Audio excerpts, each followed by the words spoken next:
Hello, everybody. Welcome back to another segment of Geek Corner, brought to you by the Coach Steve Show podcast. Geek Corner, where we break down movies, TV shows, everything. It's been mainly Marvel, but we'll talk about other movies and TV shows, just anything, quote unquote, geek related. So, Geek Corner, brought to you by the Coach Steve Show podcast. It's usually me and my good friend Logan. We discuss mainly Marvel stuff, but we discuss other things. Logan will be back to talk about this, but today we're going to have our Thor Love and Thunder spoiler-free review, and then later we'll get on and do a spoiler review. Hopefully Logan will be back in commission to talk about that. But right now we're going to do our Thor Love and Thunder spoiler-free review. I got to see it Thursday afternoon and then gave people time to maybe see it, get a feel for if people have seen it. Decided that not as many people were seeing it maybe as I thought, or like Doctor Strange. So this will be spoiler free. Give it the rest of the week and then do a spoiler one. So Thor Love and Thunder, spoiler free. Just a heads up, do the best I can to make this a spoiler free review as I can. So let's talk about the movie. Thor Love and Thunder came out. I got to see it Thursday. This movie, and hopefully this part, if you want to fast forward 15 seconds. This movie, there was no theories going into this movie. Doctor Strange and the Multiverse of Madness, we had so many theories, so many thoughts. Spider-Man No Way Home, there were still some things talked about once we got the synopsis of maybe what was happening. We talked about different theories of what could happen, and some came true, some didn't. Doctor Strange, the theories and fan stuff went wild and left and right of this is going to happen, this is going to happen, this is going to happen, this is going to happen, and then we all know kind of how that went. Very controlled movie. Thor Love and Thunder, there was maybe only one theory I saw. There was a couple, not saying there was none, but it was none that were going to impact the rest of the MCU. There was none that was going to bring in maybe mutants or bring in this type of multiverse anything. Thor Love and Thunder, the only theories that you could see out there were, is this Thor's last movie? Is this him leaving? Because we see Captain America leaving. Tony Stark is gone. Black Widow is gone. You saw in Hawkeye, he's kind of handing over his role. Is She-Hulk going to be Hulk kind of handing over his role? So are the main Avengers slowly going out? And so that was the only theory, is this his last movie? And, then you had different things, Christian Bale is the villain and everything, which we'll talk about. So this movie is a very good churn off your brain. Just have fun and watch the movie. Going to Doctor Strange, your mind's racing. When is this going to happen? Oh yeah, this is about to happen. Oh, this is going to happen. This movie with Thor Love and Thunder, you could go in, if you buy popcorn, have your popcorn, eat it, and just turn off your brain and enjoy watching a movie. It is a fun movie. I enjoyed this movie. Anything wrong with it, I'll talk about in a spoiler review. So this one I'll do my best not to. I think it is one of the best Thor movies. Some people, there's reviews out there that say that it's not. I think it's better than Thor: The Dark World. I liked the original Thor, but obviously you hope that in the Marvel world that your next movie is better than the first. I put it on the same level as Ragnarok. There's some case to be made that it is better than Thor Ragnarok, then there's case to be made that it's not. And the best way for me, without spoiling anything, to describe this movie is it's similar.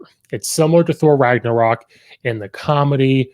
There is a case to be made that for it to be better. There's a case for it not to be better. But the way I would describe it is, let's say you're going through your top Marvel movies, and I don't know, I'm just going to throw out a number. If you put Thor Ragnarok at like 10, this movie, if you're ranking it, is right behind it. It's either going to be right behind it or a couple notches below. If that makes sense. Like, it's pretty close if you're putting it in your Marvel rankings, because people put Thor Ragnarok pretty high up in their Marvel rankings. I always see it in the top 12 or so. So this one's pretty close. It's the same type of comedy that Thor Ragnarok had in this one. But in this one, in Thor Ragnarok, there are some serious moments. In this movie, there is some serious moments. And even though you're going in, it's supposed to be a fun summer movie, like I just said, it's supposed to be a Thor Ragnarok. The moments that it is serious, it is taken serious. But like in Thor Ragnarok, we'll get to some of the negatives that I can do. It's a much different tone than Doctor Strange. So this was a good movie. I know we have Miss Marvel out. that was the next Marvel thing to come out. But in the movie world, this is a way different tone. Doctor Strange was a quote unquote Marvel horror, Disney horror, very serious pretty much the whole time. There's a little bit of comedy, but there was just a lot going on in Doctor Strange. So it's a different tone. So when you go and expect for it to be in a different tone, filmed differently, it's a good movie to have right after Doctor Strange, actually, to kind of, again, turn your brain off and watch it. We all know Jane Foster is back. She is the Thor, Lady Thor. It's great to have her back in the fold. We haven't seen her since, I believe, Thor: The Dark World. She hasn't been in a movie since she's been referenced. In Thor Ragnarok, she was referenced, I believe. And in Endgame, she was referenced, but we haven't seen her.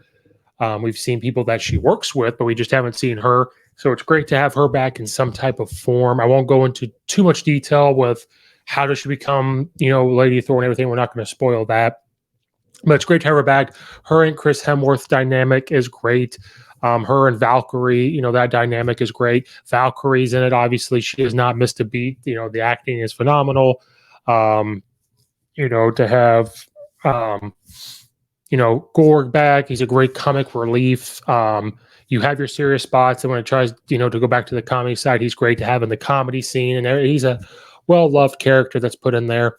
The Guardians are in this movie. They're great as well for the time that you get to see them. Their dynamic with Thor is a little different. That's all I'll say with that. But it is that interaction. It still is great. Guardians didn't miss a beat. They're actors and actresses. They perform pretty well, so it's exactly what you would think. So that whole part, you're not going to be disappointed with, I think, when you look at how they interact and their characters. You get to see Russell Crowe in this movie, of course, as Zeus. It's a character that I'm going to have to rewatch the movie on. I was kind of indifferent on his character, and you'll see what I mean when you watch it. But I'm just indifferent. Let's get to Christian Bale. He kills it as Gore, the God Butcher. Some really complaining about him not having the comic book look. But I found this to be very creepy. When he's in the villainous mode, he looks creepy. He sounds creepy. He kills it whenever he is on screen. Absolutely knocks it out of the park, which it should be no surprise. Christian Bale is a phenomenal actor. If he can kill it as Batman and be the hero, he kills it as being a villain. The movie starts right away. There's a little slow part, and then there's slower parts. This is not like a full-on Doctor Strange, where Doctor Strange was boom, boom, boom. I felt like it was just go, go, go. This movie is go, go, go, but not in the same flow as Doctor Strange. There's some similarities to the Doctor Strange movie, which I'll get into.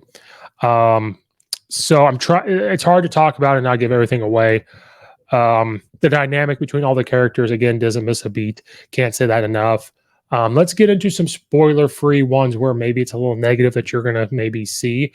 There are going to be some parts that you don't like, whether an event happened. Some comedy is going to be forced. I thought the same thing in Thor Ragnarok. There was some forced comedy. You're going to have that. There's going to be some things you're going to walk out of that theater and say, why did they do this? Why didn't they do that? The runtime is a negative. It's like an hour and 50-some minute movie. And, I feel like there could have been more. It's the same thing with Doctor Strange, where they said the original runtime is going to be like 2.5 hours, which was perfect. Then they cut it down to the 2 hours and 6 minutes. This one, they're claiming that there was a 4-hour cut, which we don't need a 4-hour cut. But with some of the flow of the movie is questionable. And you'll see what I mean now. Does the flow being questionable ruin the movie? Absolutely not. There are some reviews saying this is one of the worst Marvel movies there is. I don't think that, but it is what it is. It's a Thor movie, so you got to take it what's worth. This is not a team. Again, this Thor movie, even though he's teamed up with Valkyrie and Jane Foster, Doctor Strange, we knew was going to have Wanda in it. Spider-Man No Way Home, we knew Doctor Strange and Spider-Man would be in it. So we've had these things happen where we knew there's going to be Avengers type thing. This is a Thor movie, and we see in the trailer it's a Thor movie, and that's what you're going to get. You still will walk out of the movie with some questions, just like any Marvel movie. This is not a spoiler. There are 2 end credit scenes, so make sure there's a mid one where they do their normal, where it says, They do the normal credits and they have the credit scene, and then they get to wait to the very end to see the next one. But it's a fun movie. It's good right after Doctor Strange.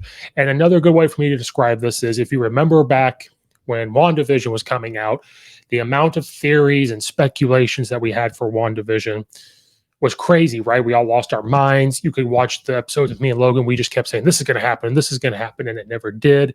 We were expecting all this stuff. And you thought we would have learned, but we did the exact same thing with Doctor Strange. And some people got disappointed with that movie. But if you remember when WandaVision came out, we all did that holiday speculations. Then Falcon and the Winter Soldier came out. What a perfect TV show to come out right after, because did we have these speculations? No, it was just fun to have an action type TV show where we could sit back, enjoy what was going on. You had a little bit of theories and, maybe this is going to happen or what they're talking about. What does that relate to? It's the same thing with Thor. And part of the Marvel world is to see where it's going. And that's just without spoiling anything, to kind of see where it's going. You're just gonna have to wait and see for yourself. But again, you will walk out with some questions, not like Doctor Strange or anything like that, but you will walk out of it. But again, it's a fun movie. I think Chris Hemsworth did a great job. It's not the worst Marvel movie they've done, but it's also not the best Marvel movie they've ever done. Again, we have to take a step back and realize we're going into phase 4, and it's almost not quite like they're restarting like they did. It's not quite restarting, but it is. We're getting out of the Infinity Saga. Some of the stuff is dealing with the aftermath of the Infinity Saga and the Infinity Stones. Once we're slowly getting past those, it's going to start opening up more of phase 4. Kevin Feige said that if you haven't figured out by now what they're trying to do, you will in the upcoming projects that they have. He apparently said we had hints of it from Spider-Man No Way Home and Doctor Strange and everything. So we're getting hints of what they're trying to do. But we got to remember, we are going to get more controlled movies. Doctor Strange was a more controlled movie. This movie is very controlled. So in a way, they are starting over a little bit, but they're continuing on where they left off. But in a way, they are restarting over. So it's almost like we have to start going into these movies with a fresh mind. Yes, we can have thoughts and discussions, but we have to go into it with a clear mind of where they're going. This isn't quite the phase 1, 2, and 3 because we were, building up to these Infinity Stones. Well, now we're trying to figure out what we're building up to. I think we know, but I'm not going to spoil it. But fun movie. You can turn your brain off. It's enjoyable, and I hope you guys enjoy it. And hopefully you guys get to see it quickly. It's not going to be one of their top grossing movies. I know it made like $120 million this weekend, but that's less than Spider-Man No Way Home. It's less than Doctor Strange. So it's less than some of these other movies because it's a Thor movie. It was talking about how is it going to push the movie, the storyline forward. It's just a Thor movie, and the title of it, Thor Love and Thunder. You'll figure out what that means in the movie, but overall, I enjoyed it. There are some clunkinesses to it in the storyline, but we'll get to that when we get to the spoiler one. But I don't want to deter anybody from seeing this. Do you actually have to rush out to see this? Probably not. That's why I waited for the spoiler-free one, because I know people haven't seen it. And I don't. By the time this comes out, I don't expect everyone to have seen it in the next couple of days. Like, it's not something you absolutely have to rush out to go see. So I think it's not as good as Doctor Strange. I don't think it's as good as Spider-Man No Way Home, obviously. And it's not as good as some of the previous ones. But it's the movie itself I liked it. I enjoyed it. I liked Chris Hemsworth. So hopefully you guys get a chance to go see the movie and go enjoy it. But that wraps up this part of Geek Corner, the spoiler-free review. I the best I can for Thor Love and Thunder. Hopefully either I might just do a spoiler one, or if Logan can see it in time, and me and him will hop on and do one and talk about Marvel and everything else. So hopefully you guys enjoyed the episode. Please go like and subscribe to the Coach Steve Show YouTube channel. This is in the Geek Corner playlist. So like and subscribe. Leave a comment in the comment section down below. It can be found anywhere you listen to your podcast. Please rate on Apple. It goes a long way to do all that, please, and thank you. So thank you guys so much for watching and for listening, and we'll see you next time on another segment of Geek Corner, brought to you by the Coach Steve Show podcast.